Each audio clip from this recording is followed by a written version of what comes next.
The confrontation that shook Washington when a freshman congresswoman destroyed a senior senator. Picture this: a packed congressional hearing room, cameras rolling, and tension so thick you could cut it with a knife. What happened next would not only freeze everyone in that room, it would send shockwaves across the entire nation. Congresswoman Jasmine Crockett stood at the podium, methodically presenting evidence of what she called the biggest corruption scandal in modern American politics. At just 42 years old, this Texas Democrat had only been in Congress since 2023, but she was already making enemies in all the right places. Then, without warning, the committee room doors burst open. Senator Lindsey Graham, the 68-year-old South Carolina Republican who'd been a Washington fixture for over 2 decades, strode into the room like he owned it. His voice boomed across the chamber with that unmistakable Southern drawl. "Excuse me, Congresswoman. I think you've said quite enough." The room went dead silent. Every camera pivoted toward this unexpected confrontation.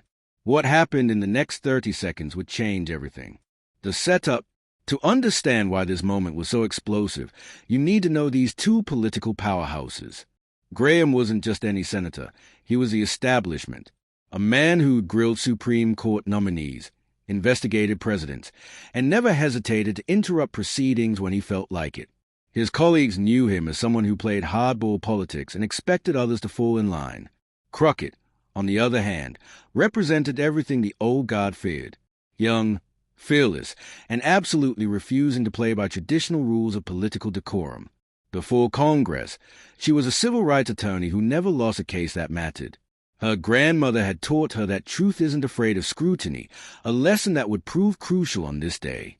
For weeks, rumors had been swirling around Washington that Crockett had obtained information devastating to several high-profile political figures. The establishment was nervous. Graham's unexpected appearance proved just how nervous they were. The intimidation. Graham didn't wait for permission to speak. He positioned himself directly in Crockett's line of sight, a classic power move designed to throw her off balance. "What we're witnessing here," Graham declared, "is a freshman member making wild accusations without proper evidence, without proper procedure, and frankly, without proper respect for the institutions that make this democracy work." The committee chairman tried to interject, but Graham bulldozed right over him. "I have the authority of someone who's been in this building longer than some of these members have been alive." He turned back to Crockett, his eyes narrowing. "Congresswoman, you're playing with fire here. Words have consequences in this town." The tension was suffocating. Committee members shifted uncomfortably. The gallery fell completely silent. Even staff members stopped what they were doing to watch this unprecedented confrontation unfold. But Crockett didn't flinch. Instead, she did something that surprised everyone in the room. She smiled. Not a friendly smile, the kind of smile civil rights attorneys wear when they know they have an A-type case. The counterattack. "Senator Graham," Crockett said, her voice steady as steel, "I appreciate your concern about procedure, but I have to ask, where was this concern when your colleagues were making accusations without evidence for the past several years?" Graham's jaw tightened. "That's different, and you know it. We're talking about national security. We're talking about the integrity of our institutions." "Exactly," Crockett replied, her voice gaining strength.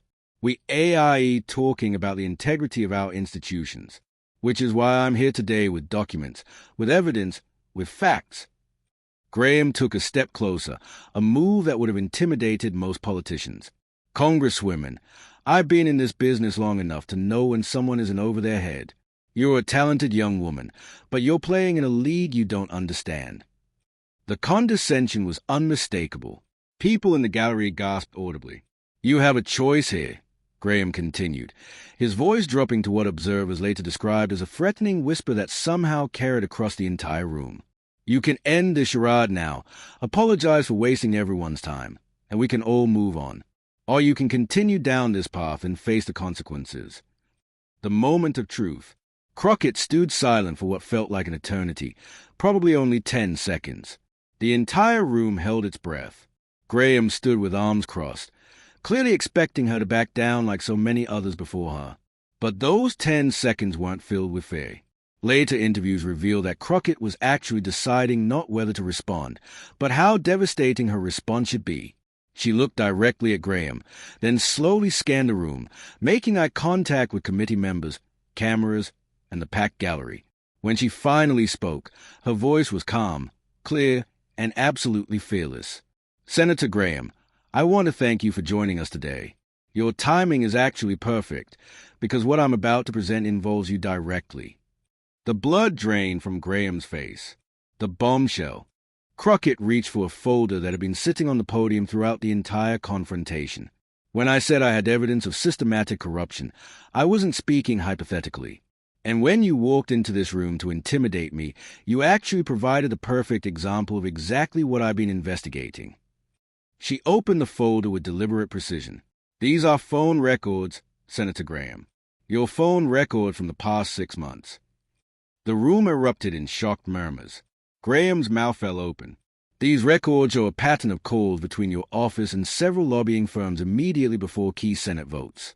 But that's not the interesting part." Crockett's voice remained conversational, almost casual. "The interesting part is the timing of payments these lobbying firms made to organizations that just happened to benefit your political campaigns." Graham finally found his voice. "Those are private communications, and I don't know how you obtained them." "I obtained them through proper legal channels, Senator, the same channels any competent attorney would use." Crockett's interruption was swift and precise. She pulled out another document. "But let me show you something even more interesting. This is a text message from your chief of staff to a lobbyist sent 3 days ago. Would you like me to read it to the committee?" Graham was visibly sweating now. It says, and I quote, "The boss is worried about the Crockett hearing. She's gotten too close to the truth. We need to shut this down before she connects all the dots." The silence was deafening. And then, 12 hours after that text was sent, you showed up here to try to intimidate me into stopping my investigation. The knockout punch. But here's what you didn't know, Senator. I already connected all the dots. And your attempt to intimidate me just became Exhibit A in what I'm calling the largest corruption investigation in modern congressional history. What Crockett said next truly froze the room. "Senator Graham, you asked me if I understand what league I'm playing in. Let me answer that question. I'm playing in the league where facts matter, where evidence matters, and where no one, not even a senior senator, is above the law." She paused, letting the words sink in. "You said I have a choice to make. You're right, and I choose truth. I choose transparency. And I choose to continue this investigation until every American knows exactly how their government has been corrupted by people who think their power makes them untouchable." Graham stood frozen, his earlier confidence completely shattered. But Crockett wasn't done. She reached into her folder one more time and pulled out a thick manila envelope. "Oh, and Senator Graham, since you're here, I should probably inform you that this envelope contains evidence the FBI requested I turn over to them after this hearing concludes. Evidence that suggests your pattern of behavior might have crossed from unethical into criminal." Graham's legs seemed to give out. He grabbed a nearby chair for support. "So when you ask me if I understand the consequences of my words, let me assure you, I do. But I don't think you understand the consequences of your actions." The committee chairman finally found his voice. "Congresswoman Crockett, are you saying Senator Graham is under federal investigation?" Crockett smiled that same calm, confident smile.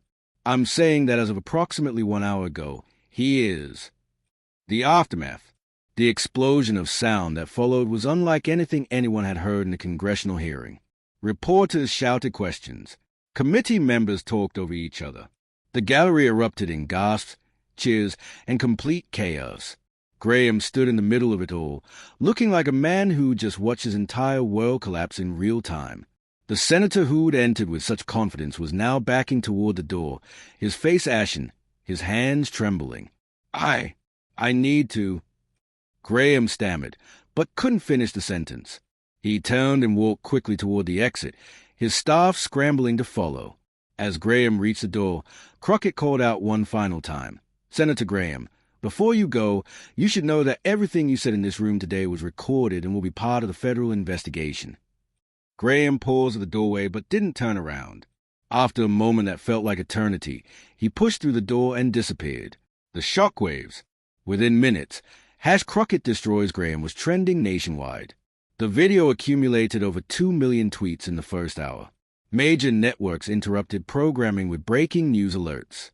The FBI confirmed they were indeed investigating Graham and several other members of Congress for potential corruption violations.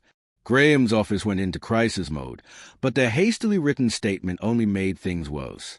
When Graham finally appeared on a friendly radio show, his usual commanding presence was nowhere to be found. For someone known for aggressive self-defense, he seemed unusually defensive and evasive. The investigation expanded to include multiple grand juries and dozens of potential defendants. What started as one congresswoman's investigation became one of the largest political scandals in modern American history. The legacy. Political scientists called the Crockett-Graham confrontation a watershed moment.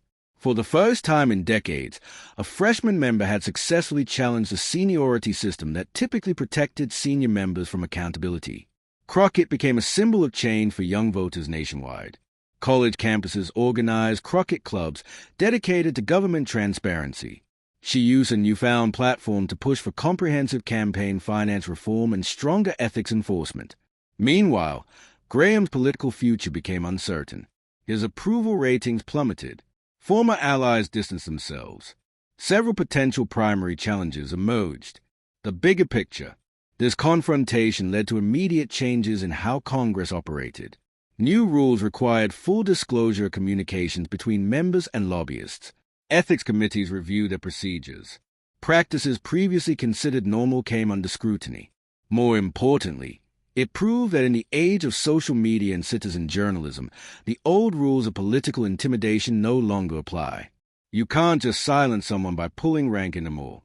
The final word. The story of Jasmine Crockett and Lindsey Graham is ultimately about the power of truth in American democracy. It shows that when someone is willing to stand up for what's right, even the most powerful people in Washington can be held accountable.